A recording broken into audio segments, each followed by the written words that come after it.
একজন পাঞ্জাবি মৌলভী সাহচর্যে উনি আসেন। তার কাছে উনি প্রথম দিওয়ানি হাফিজ শুনতে পান। এত গজল এসেছে যেগুলো আমি শুনেছি, মানে সেগুলো অগণিত। প্রায় নাকি নজরুলের মোট গানের সংখ্যা ৫,০০০ বা মতান্তরে তার বেশি। রেওয়াজ যে বইটার কথা বললেন সেটার নাম হচ্ছে নজরুল সঙ্গীত, তথ্য, ভাব ও সুর সন্ধান। এই বইটাতে ৫০টা নজরুলের ৫০টা গানের তথ্য সম্পর্কে লেখা আছে এবং গানগুলোতে কি বলা হয়েছে বা কি বলার চেষ্টা করেছেন বা আমি কি বুঝি, আমরা কি বুঝতে পারি, তার একটা সম্ভাব্য আলোচনা আছে। ভাব সন্ধান বলেছি আমরা, টাইটেলটা দিয়েছি। আর তার সাথে সুর সন্ধান আরেকটা অংশ আছে। বইটা আসলে পুরোটা আমার বই না, এটা মানে ৩ জনে মিলে এর কাজ করেছেন, তার মধ্যে আমি একজন। আমি ভাব সন্ধানের কাজটা করেছি, আর তথ্য সন্ধান করেছেন কামরুল হায়দার পিন্টু, এবং সুর সন্ধানের কাজ, যেটা কিনা একটা বিরাট আমি বলবো কাজ হয়েছে, সেটা করেছেন আমার সঙ্গীত গুরু doctor Ali F M Rezwan. যা হোক, বইটা ঠিক ১ বছর আগে প্রকাশ হয়, নজরুলের জন্মজয়ন্তীতেই গত বছর। তো সেটার একটা প্রদর্শনী আজকে হতে পারতো, আমি সাথে করে আনতে ভুলে গেছি একেবারেই।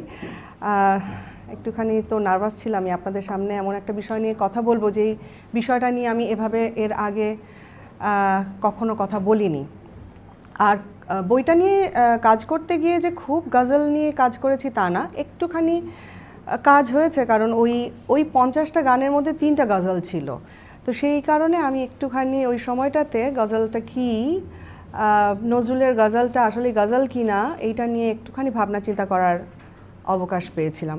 যা হোক, আজকে আমাকে অনেক বেশি বড় একটা ফ্লোর দেওয়া হয়েছে, যেখানে আমি অনেক কি বলবো, অনেক একটা দুইটা গান না, অনেক গান। এবং আমি একটুখানি প্রস্তুতি যেটা বললাম নিতে গিয়ে দেখলাম যে এটা এই ২-৩-৪ দিনে নেবার মতো প্রস্তুতি নেবার মতো বিষয় নয়। আমি একেবারেই সমুদ্রে হাবুডুবু খাওয়ার মতো অবস্থায় আছি।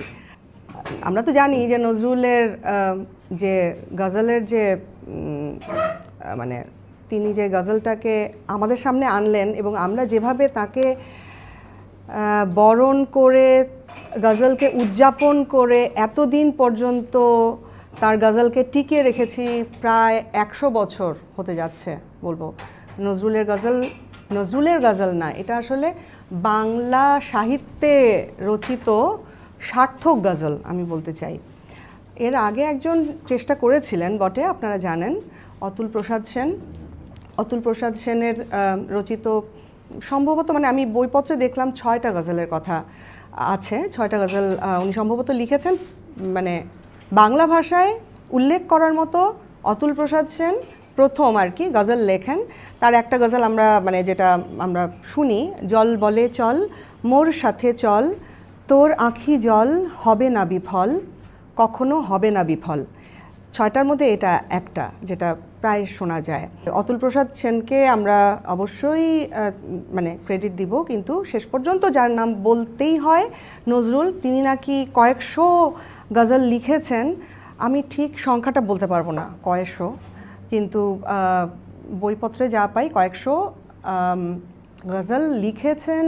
তো গজল তো কাব্য, যার মধ্যে তিনি সুর প্রয়োগ করেছেন, তিনি বা আরও কেউ সুর প্রয়োগ করেছেন, তাই সেটা গান হয়ে উঠেছে। যদিও আমি পড়াশোনা করতে গিয়ে দেখলাম যে গজল মানেই গান।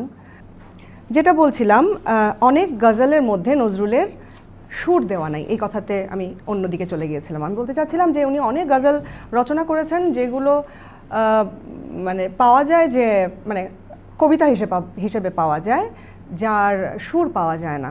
আর আমরা তো জানি যে নজরুলের অনেক গান যেগুলো হারিয়ে গেছে, মানে উনি খুব মানে এলোমেলো জীবনযাপন করতেন, তো রবীন্দ্রনাথের মতো না, এত সুসংখ্যবদ্ধ না ছিলেন না আর কি, যে কারণে তিনি এদিক ওদিক ছড়িয়ে ছিটিয়ে রেখেছেন বা ফরমাইশি অনেক সৃষ্টির কারণে এদিক ওদিক চলে গেছে তার অনেক কবিতা, অনেক গান। তো যেটা বলছিলাম যে প্রায় নাকি নজরুলের মোট গানের সংখ্যা 5000 বা মতান্তরে তার বেশি।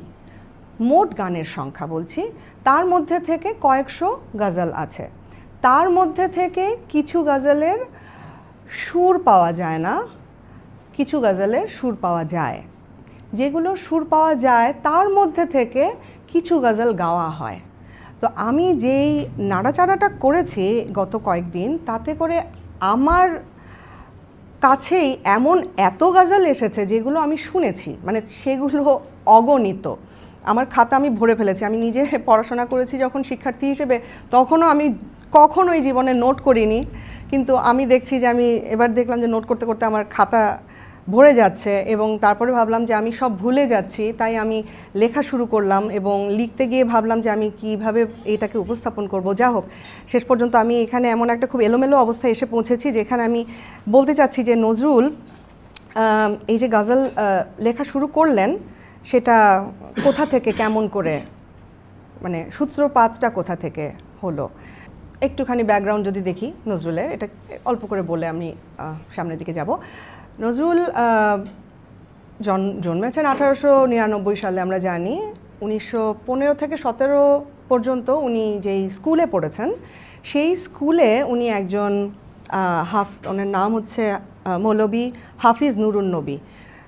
তার কাছে আরবি এবং ফার্সি ভাষা সম্পর্কে একটু শিক্ষা লাভ করেন, এবং মানে আরবি ফার্সি সম্পর্কে তার আগ্রহ জন্মায়।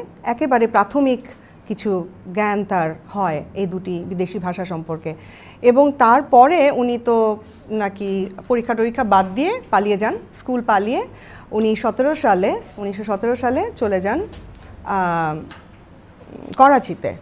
প্রায় 7000 বাঙালিকে এখান থেকে পাঠানো হয়েছিল, অর্থাৎ বাঙালি পল্টনে উনি করাচিতে সৈনিক হিসেবে যোগ দেন।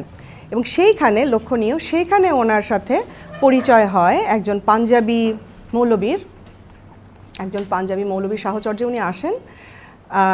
তার কাছে উনি প্রথম দিওয়ানি হাফিজ শুনতে পান, মানে তিনি পাঠ করেন, এবং সেই আবৃত্তি শুনে উনি প্রচণ্ড মুগ্ধ হন, এবং ওনার খুব ইচ্ছে হয় যে উনি এগুলোকে অনুবাদ করবেন বা উনি কবিতা লিখবেন, কিন্তু ওনার সেই সাহসটুকু তখন হয়নি। এটা ওনার নিজের লেখা থেকে আমি বলছি, উনি নিজেই লিখেছেন যে তখন তার অতটা সাহস হয়নি যে তিনি কবিতা লিখবেন।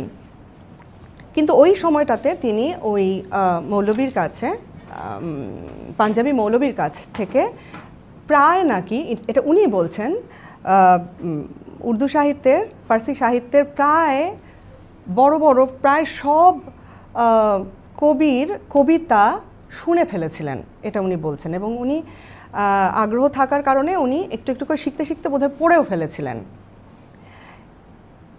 কিন্তু ওই মানে নজরুলকে তো আপনারা চেনেন, ভীষণ অস্থির এবং কি বলবো, প্রচণ্ড প্রতিভাবান, কিন্তু ভীষণ অস্থির, আবেগপ্রবণ। তো আবেগের বশে উনি ভেবেওছেন উনি করবেন, মানে অনুবাদ করবেন বা কবিতা লিখে ফেলবেন, গজল লিখে ফেলবেন, বা কি বলে হাফিজের যে রুবাইয়াত লিখে ফেলবেন, অনুবাদ করে ফেলবেন। কিন্তু শেষ পর্যন্ত ওনার ধৈর্যটা বোধহয় অতটা ছিল না। 30-35 খানা রুবাইয়াত অনুবাদ করার পরে উনি ইস্তফা দিলেন। যদিও পরবর্তীকালে শোনা যায় উনি লিখেছেন যে প্রকাশকের তাগিদেই, মানে বই হিসেবে ছাপাবার জন্য আর কি, উনি সেটা শেষ করেছিলেন, দিওয়ানি হাফিজ। তো এই হচ্ছে গিয়ে মানে ব্যাকগ্রাউন্ড। উনি অন্যের মানে উনি ওমর খৈয়ামেরও অনুবাদ পরবর্তীকালে করেছেন। মূলত ওমর খৈয়ামের রুবাইয়াত এবং হাফিজের রুবাইয়াত বা গজল, যা হোক। তো উনি পরবর্তীকালে যেটা করলেন, নিজেই গজল লেখা শুরু করলেন। এবং আমি এটাও জানতে পারলাম যে এটা আমার জানা ছিল না, মানে কত কিছুই জানি না, এটা জানা ছিল না যে উনি নাকি গজল দিয়ে গান লেখা শুরু করেন। অর্থাৎ উনি তো বিপুল পরিমাণে কবিতা লিখে যাচ্ছেন, একেবারে ঝড়ের গতিতে উল্কার মতো তিনি কবিতা লিখে যাচ্ছেন, কিন্তু গানের স্টার্টিং নাকি গজল দিয়ে। এটা আমাকে আরেকটু ভালো মতো দেখতে হবে, যদি আমি এটা পেয়েছি। তো এটা ভীষণ লক্ষণীয় বলবো আমি। তো যা হোক, লেখা শুরু করলেন। আমরা গজল কি সেটা একটুখানি যদি দেখি, গজল তো এক রকমের কাব্য, আরবে যার জন্ম, সমৃদ্ধি পারস্যে, এবং এটা সফলতা লাভ করে ভারতবর্ষে, এবং সেই ভারতবর্ষ থেকে বঙ্গদেশে গজল এলো। অর্থাৎ এটা খুবই ইন্টারেস্টিং একটা জার্নি আমার মনে হয়। তো নজরুলের যে গজল, সেই গজলের যেই কাঠামোটা, সেইটা থাকে কি থাকে না, এটা একটা দেখার বিষয় বলে আমি মনে করি।